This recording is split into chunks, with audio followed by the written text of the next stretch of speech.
இடம்பொருள் நேயர்களுக்கு வணக்கம். ஸோ இன்றைக்கி பார்த்தீங்க அப்படின்னா இப்போ மகாநதி சீரியலை பொறுத்த வரைக்கும் இந்த சீரியலில் நம்மளே சரி ஓகே இதுக்கப்புறம் கதை ரொம்ப பாசிட்டிவாக போக ஆரம்பிச்சிருச்சு, அதனால் எப்படி ஒரு பிரச்சனை வரும் அப்படிங்கிறத நம்ம முன்னாடியே எதிர்பார்த்தது தான். ஏன்னா இப்போ எத்தனை நாள் சந்தோஷமான விஷயங்களையும் ஹீரோவும் ஹீரோயினும் திருப்பி பார்த்தா ஒருத்தருக்கு ஒருத்தர் சப்போர்ட் பண்ணியிருக்கிற விஷயங்களையும் காமிப்பாங்க. அது கண்டிப்பாக ஏதாச்சும் ஒரு குட்டி கலாட்டாக ஒரு பிரச்சனையெல்லாம் காமிச்சாதானே கதை ஓடும் அப்படிங்கிற மாதிரி ஒரு விஷயத்தை பண்ணுவாங்கன்னு நமக்கு தெரியும்.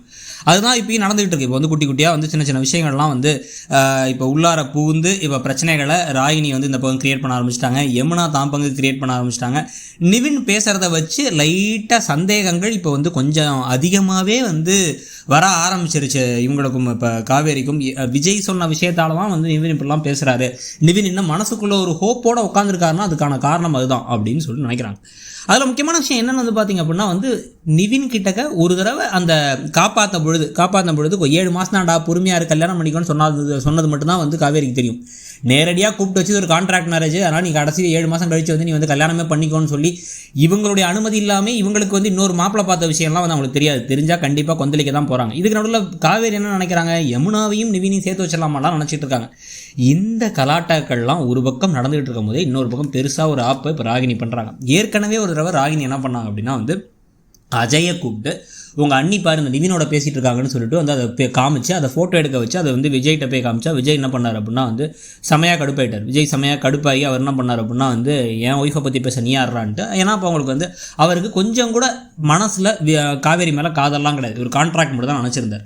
அதனால் அவர் திட்டி அனுப்பி விட்டுட்டு இன்னொரு தடவை இந்த மாதிரிலாம் கொண்டு நிறுத்தினா அவ்வளோதான் என்கிட்ட சொல்லிட்டு தான் அவள் போனான் அப்படிங்கிற மாதிரி சொல்லிட்டார்.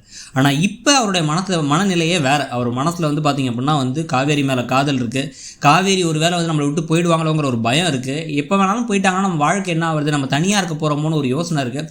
இதெல்லாம் இருக்கிற சமயத்தில் இப்போ நிவினோட சேர்ந்து தனியாக பேசிகிட்டு இருந்தாங்க, ரூம்குள்ளே போய் பேசிகிட்டு இருந்தாங்கலாம் சொல்லும் பொழுது ஒரு மனசில் கண்டிப்பாக ஒரு பெரிய ஷாக் ஒன்று அவருக்கு வரதான் செய்யும்.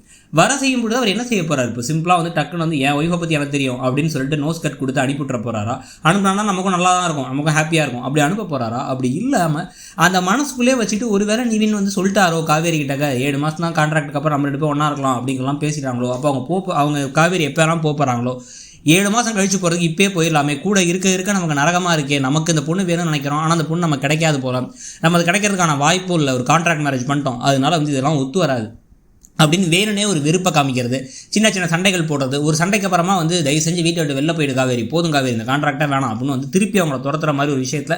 ஏன்னா நமக்கு கிடைக்காத பழம் பிடிக்குங்கிற மாதிரி நம்ம மனசை கூட இருந்தால் அவங்க கஷ்டம் தான் கொடுக்க போகிறாங்க, எப்படி நம்மளை விட்டு விலகி தான் போக போகிறாங்க, ஒரு வழி தான் வரப்போகுது, அதனால் இவங்க இப்போயே போயிட்டுங்கிற மாதிரி வார்த்தைகளை சொல்ல போகிறாரா, காவேரி ஒரு குழப்பமான ஸ்டேட்டில் இருக்க போகிறாங்கிறத பார்க்கணும். நீங்கள் என்ன நினைக்கிறீங்க, ராகினி கிட்ட விஜய் ஸ்ட்ராங்காக காவேரிக்கு சப்போர்ட் பண்ணி பேசுவாரா, இல்லை இந்த மாதிரி ஏதாச்சும் ஒரு மனசுக்குள்ள ஒரு வருத்தத்தோட வேதனையோட அவங்களை நீ வெளில போன்னு சொல்லிடுவார்னு நினைக்கிறீங்களாங்கிறத சொல்லுங்கள். தேங்க்யூ.